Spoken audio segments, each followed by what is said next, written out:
समझो ये एक मौका आपके लिए बहुत ही महत्वपूर्ण है, इसलिए बहुत सोच समझ करके उत्तर दीजिएगा। तैयार हो जाइए। रेडी? ध्यान आपका स्क्रीन के ऊपर। फास्टेस्ट फिंगर फर्स्ट का प्रश्न आपकी स्क्रीन के ऊपर ये रहा। इन घटनाओं को पहले से बाद के क्रम में लगाएं। Arrange these events in chronological order. और आपके ऑप्शंस हैं ये आपके सामने। ए, भारतीय न्याय संहिता लागू। बी, नीरज चोपड़ा ओलंपिक स्वर्ण। सी, ट्रंप 47वें राष्ट्रपति बने। डी, G20 नई Delhi. Bharatiya Nyaya Sanhita effective. Neeraj Chopra Olympic gold. Trump becomes 47 president and D, G20 New Delhi. समय समाप्त हो गया। आइए देखते। All important ones.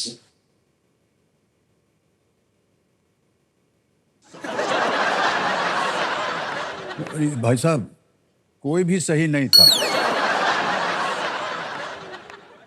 तो क्या करेंगे भाई साहब, हम लोग घर जाएं, क्या करें?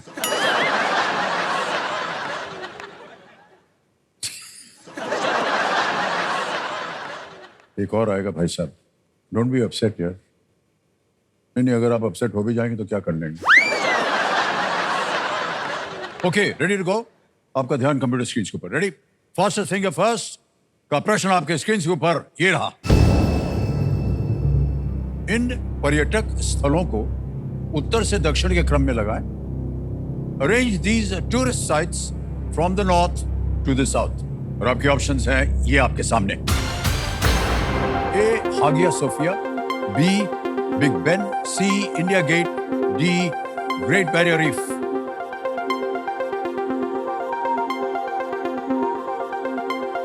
हाजिया Sophia, Big Ben, C, India Gate, Great Barrier Reef. समय समाप्त हो गया है। आइए देखें कि सही क्रम क्या होना चाहिए।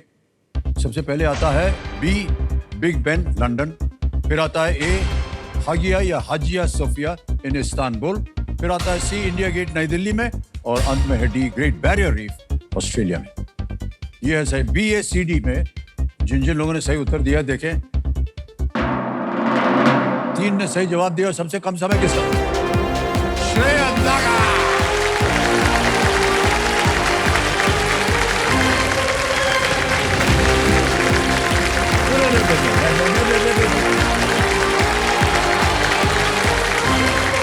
लग जाएगा।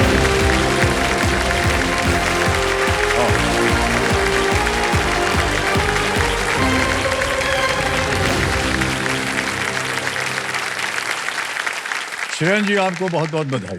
और 4.18 सेकंड में आपने उत्तर दिया है। बहुत बहुत बधाई आपको। तो देवी सज्जनों, हमारे हॉट सीट के खिलाड़ी हैं श्रेयस दागा जी। ये एक एंटरप्रेन्योर हैं और ये अपनी कंपनी के फाउंडर भी हैं और CEO भी है। भाई साहब, हमको यकीन नहीं हो रहा है कि आपकी उम्र क्या है? सर 20 साल का हूँ सर। आप 20 साल के हैं और आप अपनी कंपनी के फाउंडर भी हैं और CEO भी है। नहीं ऐसे ही आप बोल रहे हैं।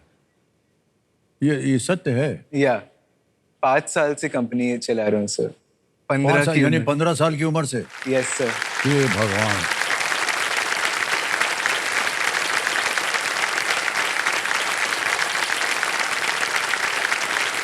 युवा पीढ़ी जो है देश का भविष्य, उसका बहुत बड़ा उदाहरण है आप।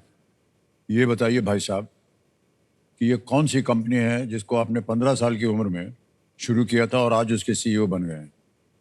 सर जैसे मैं जब स्कूल में था तो मुझे इतना पढ़ाई से मज़ा नहीं आता था, बुक्स लर्निंग। तो मैंने सोचा कि बच्चों को बुक्स के बाहर जो रियल लाइफ का लर्निंग है वो चाहिए और उनको मज़ा आना चाहिए सीखने में। ऐसे गन पॉइंट पे प्रेशर नहीं आना चाहिए कि भाई एग्जाम है पढ़ो। तो इसके लिए मैंने एक कंपनी मेरे लिए बनाया, उसका नाम OLL है। और वही मेरे जैसे बहुत सारे बच्चे जो कुछ बाहर से सीखना चाहते तो ये कंपनी बनाया। और आज ये कंपनी 1,55,000 बच्चों को सिखा चुकी है।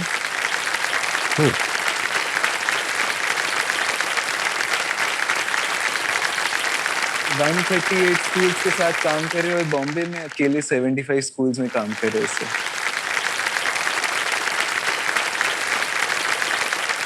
इतनी कम उम्र में आपने कैसे सोचा कि ये करना चाहिए आपको? सर मैं जब मतलब मैं तो मारवाड़ी हूँ तो खून में ही बिजनेस आता है तो बट जब भी कोई मुझे पूछता था ना कि बड़े होके क्या बनना है तो मैं बोलता था एंटरप्रेन्योर। अभी वो पूछा था स्पेलिंग ऑफ एंटरप्रेन्योर बता तो मेरे को वहां पे स्पेलिंग नहीं आता था बट मुझे वही बनना था। नहीं, अभी समझ में आ गया भाई साहब। वो आपने एक चीज़ बोल दी पहले, इससे हम समझ गए कि आपने ये सब कैसे किया। आपने कहा कि आप मारवाड़ी हैं।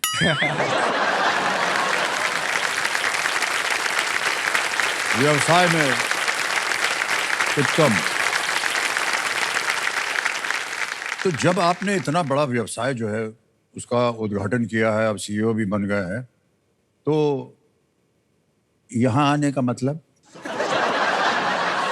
सर केबीसी कौन नहीं आना चाहता है सर, नहीं नहीं, मौका। पर मैं ऐसे ही जानना चाहता हूँ कि क्या जरूरत पड़ गई कि आपको यहाँ आए आप? सर मेरे नानी का सपना था।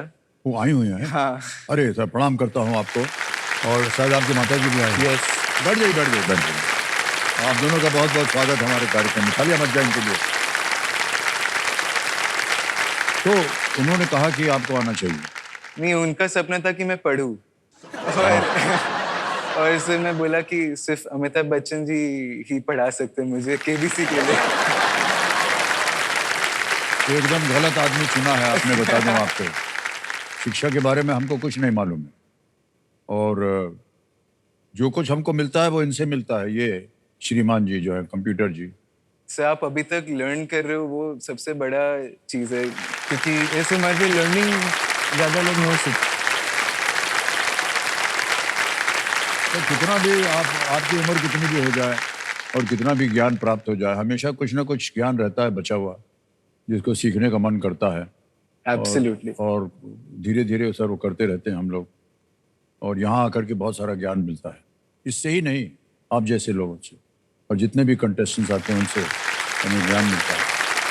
और न केवल कंटेस्टेंट से, हमारी जो गुणी जनता बैठी है यहाँ, इनसे हमको मिलता है। तो ऐसे ऐसे प्रश्नों का उत्तर देते हैं कि हमें बड़ा आश्चर्य होता है